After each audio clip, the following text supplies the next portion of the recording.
Hello students, so welcome to Statisticspedia. Now today's video lecture is all about the relation between f and chi-square.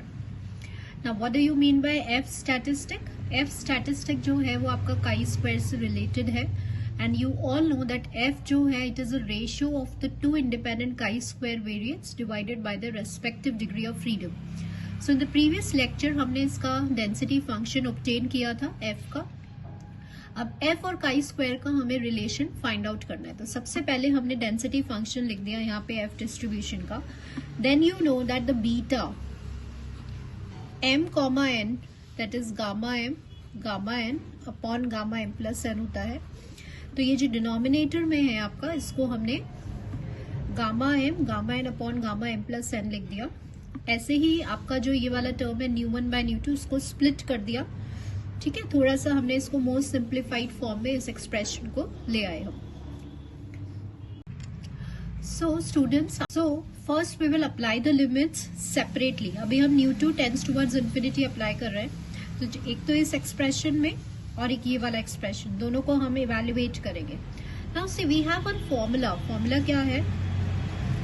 When limit n tends to infinity, जिस पर आप infinity apply कर रहे हैं, gamma n plus k upon gamma n, ये n और ये n आपका सेम होना चाहिए. तब n की power k, this is a formula, this we have to remember. So see, once we have applied, देखिए न्यू टू पे लिमिट है तो आपका न्यू टू और न्यू टू सेम होना चाहिए. हम न्यू टू को ही कंसिडर करेंगे. तो देखिए जब ये सेम है तो what the formula says, n की पावर k. तो n मतलब जो आपका सेम वैल्यू है, new two by two, and what is k for here, new one by two. So थोड़ा सा हम इसको सेपरेट बना देते हैं, and this can be written as this. तो अभी आपने ये वाला पार्ट इवेल्युएट किया है. नाउ नेक्स्ट हम ये वाला पार्ट इवेल्युएट कर लेते हैं. इस पे हम लिमिट को अप्लाई करेंगे. Now once you have applied the limit, तो आपने सबसे पहले इसको सेपरेट कर दिया. ठीक है, आप पावर रूल लगा रहे हैं, बेस सेम है तो पावर्स ऐड हो जाती है. तो अब आपने इसको ब्रेक कर दिया. अब जब आप इस पे लिमिट लगाएंगे, so see we have one formula. Limit की एक प्रॉपर्टी होती है कि n tends to infinity 1 plus x की power n to the power n, that is e to the power of x. जब आपका n है तो ये और n, डिनोमिनेटर n जो पावर है वो सेम होना चाहिए, तो वो e की पावर x हो जाता है. तो यहाँ पे आप लिमिट न्यू टू पे लगा रहे हैं, तो यहाँ तो न्यू टू है लेकिन यहाँ पे न्यू वन है. इसका मतलब this formula can not be applied. अगर ये अप्लाई नहीं हो रहा है तो आप इस पे लिमिट लगाएंगे. इन्फिनिटी जब आप पुट करेंगे तो आपको पता है 1 upon infinity 0, and this will become 1. Now come to second part. Second part में आप क्या कर रहे हैं, थोड़ा सा हम इसको और ब्रेक कर देते हैं, just to clarify that how to apply this formula basically. और हमने इसको ऐसे लिख लिया. अब आप देख रहे हैं कि ये न्यू टू और ये न्यू टू सेम है. ठीक है, it goes. Now we can easily apply the formula over here.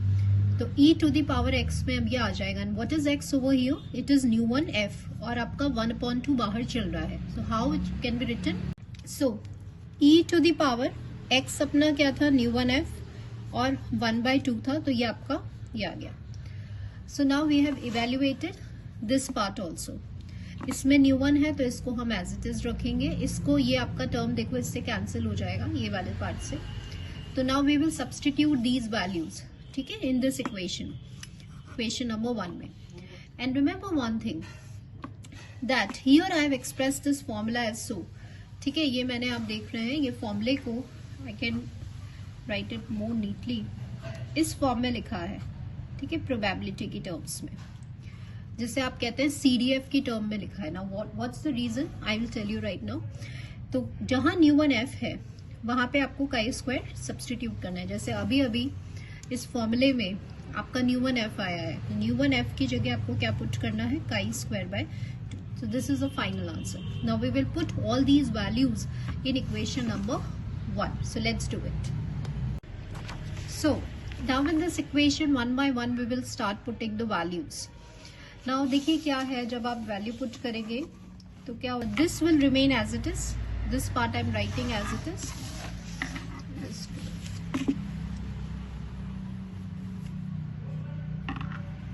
तो ये वाला आपने एज इट इज लिख दिया, न्यू 1/2. इसको जब आपने इवेल्युएट किया था तो nu1/2 and twice of nu1/2 ये आपकी वैल्यू आ रही थी once you have evaluated this part. ठीक है, अब ये आपका हो गया गामा nu1/2 हम एज इट इज लिख रहे हैं, ये हमने लिख दिया, ये एज इट इज आ गया. This will remain as it is, तो इसको आप एज इट इज लिखिए. Now what is chi square? Chi square को आपने लेट किया है एज nu1f, तो f क्या हो जाएगा आपका काई स्क्वायर बाय nu1. मैंने इसको इस तरह से लिख दिया so that it is easy to solve. To the power nu1/2 minus 1 power nu1/2 minus 1 nu1/2 minus 1. Now एक आपने ये जो लास्ट में इवेलुएट किया था वो आ रहा था e to the power chi square by 2 and differentiation of chi square by nu1. ठीक है, क्योंकि आपने इसको किसकी टर्म्स में एक्सप्रेस करा है, इन the terms of the CDF, probability differential. ठीक है, अब देखिए काई स्क्वायर की लिमिट भी क्या हो जाएगी, from 0 to infinity, that we all know. Now start solving this. तो आप देख रहे हैं ये वाला आपका कैंसिल हो जाएगा and we will be left with this is twice nu1/2 gamma nu1/2 e to the power minus chi square by 2. अब देखिए एक बार ये आप सॉल्व करेंगे तो ये कैंसिल हो जाएगा आपका इससे, और आपका रह जाएगा nu1 to the power of minus 1, तो ये आपका ऊपर आ जाएगा. Then this is chi square nu1/2 minus 1 by nu1. So इस nu1 से आपका ये nu1 कैंसिल हो जाएगा. अगर आप इसको इसकी टर्म्स में एक्सप्रेस नहीं करेंगे तो फिर क्या होगा, आपका ये जो nu1 है it will remain the same. So we have to express this. So ultimately जो लास्टली जो आपका आया है वो आपका डेंसिटी फंक्शन आ गया किसका, काई स्क्वायर का, which lies from 0 to infinity. Students, today's lecture we how we did, what we have to remember कि जो सेकेंड डिग्री है इसका nu2 उसको आपको इन्फिनिटी टेंड करना है, काई स्क्वायर को nu1f लेट करना है, and one by one separately आपको एक एक पार्ट को इवेल्युएट करना है, उस पर पहले लिमिट लगाना है. ऑलवेज रिमेंबर कि हम इसको डीएफ की टर्म्स में लिखते हैं, मतलब कि सीडीएफ या डिफरेंशियल प्रोबेबिलिटी डिफरेंशियल की टर्म्स में आप इसको डालेंगे, देन ओनली आप इसमें काई स्क्वायर का रिलेशन ऑब्टेन कर पाएंगे. 2 formulas which you have to remember, जिस पे आप लिमिट लगा रहे हैं वो न्यूमरेटर डिनोमिनेटर में in the terms of gamma same होना चाहिए. तो n to the power of k, this is one of the limit of the property. This we all know limit की प्रॉपर्टी होती है. इसमें limit n tends to infinity, numerator and power must be same, तो e to the power of x हो जाता है. So hope you understand and so this is all for today. So thank you all the students.